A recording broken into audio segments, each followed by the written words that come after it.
Hey, you guys, happy Christmas Eve. Why do so many women fake their orgasms? I think it's because they're not allowing themselves, or they're not with a partner who allows them to take the time that they need to get really turned on. They feel pressured to come by their partner. They think it'll turn the guy on enough so that he'll come fast and get it over with. In short, they're not enjoying the sex that they're having. There's some inauthenticity there. And ladies, I am here to tell you, there is no need to fake anything. If we want to have better sex with men, we need to speak up. We need to let them know if we're not enjoying the sex that we're having. Um, and a lot of men don't care, so there's your answer. But a lot of men do care, and they want to know if the sex we're having isn't good, it's our responsibility that we're allowing it.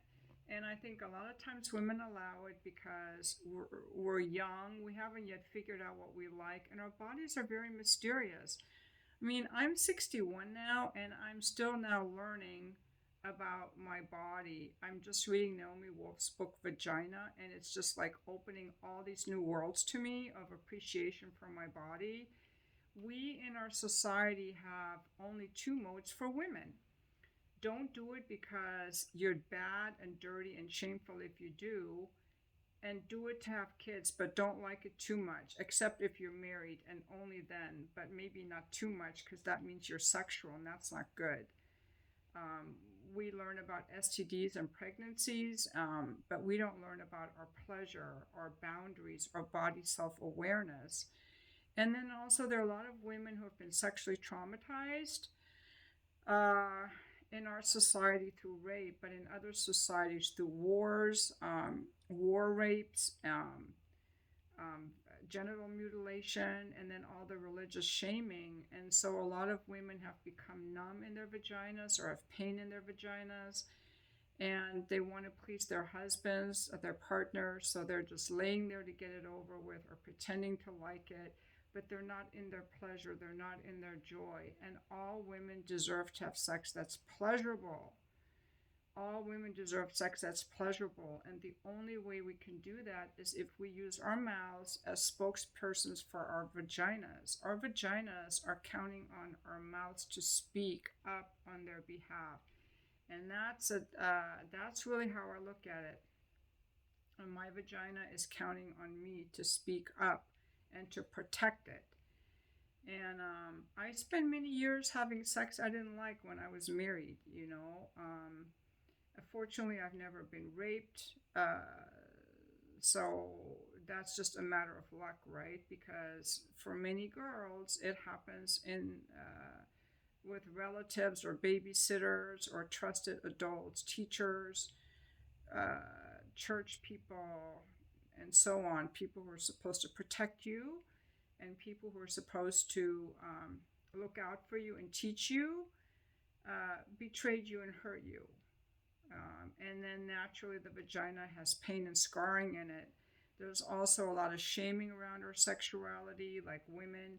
We're very sexual creatures, but all of the shaming by the patriarchal system to keep us in our place has made women um, tone down their sexuality. Sure, they might go around showing their bodies and just hooking up or whatever, but they're not really in tune in their bodies, in their core body.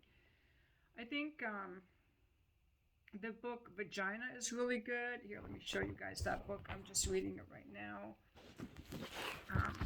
Using it to prop up my phone. This is a must read for all ladies. I really, really hope everybody reads that book. And ladies, you should not ever fake anything.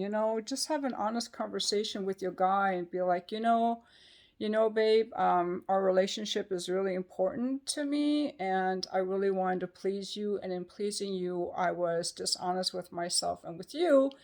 And I would like to be honest with you. And can we have a conversation about that? I've been faking my orgasms, I've been faking my pleasure. And, I think our bodies are mysterious even to us. So it takes time, and every woman has her like pelvic floor nerves in different places, and has different things that she likes and doesn't like. So it's a discovery for every man. He's not going to know what you like unless you tell him. It's interesting too that this is the time of year that we're celebrating the birth of Jesus, and the vagina was celebrated throughout history as sacred, as this tomb giver of life, the place where life comes from. Of course, we need the sperm and we need the men, right? The woman was the pregnant one. That's where life came from, and the goddess. And then with Christianity, it changed a lot. The Hebrews changed it, and Christianity changed it to where they started seeing it as dirty and something to repress. And that's very unfortunate. So anyway, but then because sex was considered bad, and they're like, well, Jesus's mother, she had to, she can't be like this woman who loves to be fucked. She has to be a virgin, and that's another way we shame women. It's like, you have to. It's so weird. You can bring a baby out of there, but you can't let a penis in there because penises are bad. So that makes me wonder, are penises bad, or are women who have penises in them bad? It's very confusing to me. Because if the Virgin Mary was so holy because she wasn't fucked, that means good men don't do any fucking. Which again, is not natural. Anyway, I digress. I think that the Virgin Mary was not a virgin. I think she was well fucked.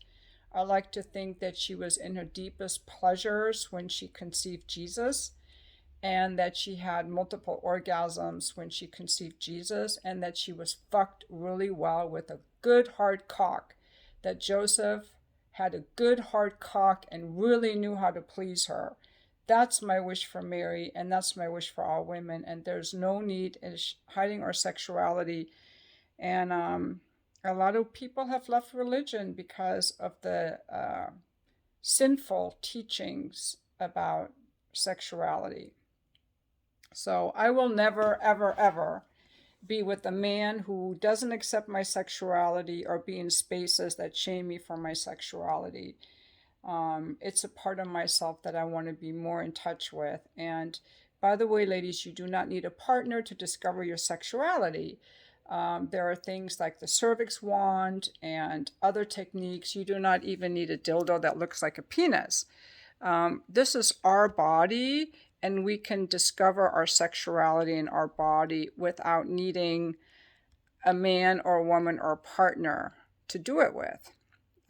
It's great when we have a partner because, see, when we're self-pleasuring, we're in action. But when there's a man who knows what he's doing, like a powerful man, and that's only 2% of men, not very many know how to do this. When we can really let go, we're able to go into a deeper trance of deeper sexual pleasure.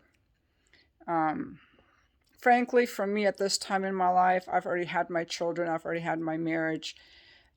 Any relationship that I would get into, and I would like to have one, is going to be with a man who's deeply devoted to me and devoted to giving me sexual pleasure.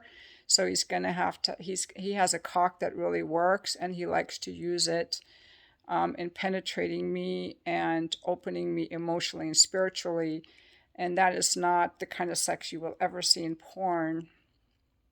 But ladies, we all deserve to be fucked really well. And by that, I mean that we are hungering for that man's devotion given to us. And that man has to be in touch with his emotions, with his spirituality, and has to be fit and strong and healthy. Again, I do not think it's that possible for that many people in society today, because you need an open heart and a healthy body. But I still, it's a dream that I have. But nonetheless, nobody has to fake an orgasm. Please, ladies, read about the beautiful bodies that we have And again, I don't have all the answers. I've never had a vaginal orgasm or a cervical orgasm, but I want to learn how to have one. And for years, I thought, one day I will get into a relationship with someone after my divorce. I thought that who will be on that same page, and I'll be able to experiment with and do that. But I've given up. And not only have I given up, I don't want to rely on a man to do that for me. And I don't want to rely on a dildo, which looks like a penis, to do that for me. So I want to experiment with some other ways of giving myself that kind of pleasure that she writes about, that Naomi Wolf writes about, that she has in her sexual life. Apparently she found a really good partner, and a lot of women have, and I haven't. So, yeah, and we all deserve to live in pleasure. So what better time of year to talk about pleasure than Christmas Eve? So thank you so much for watching my video.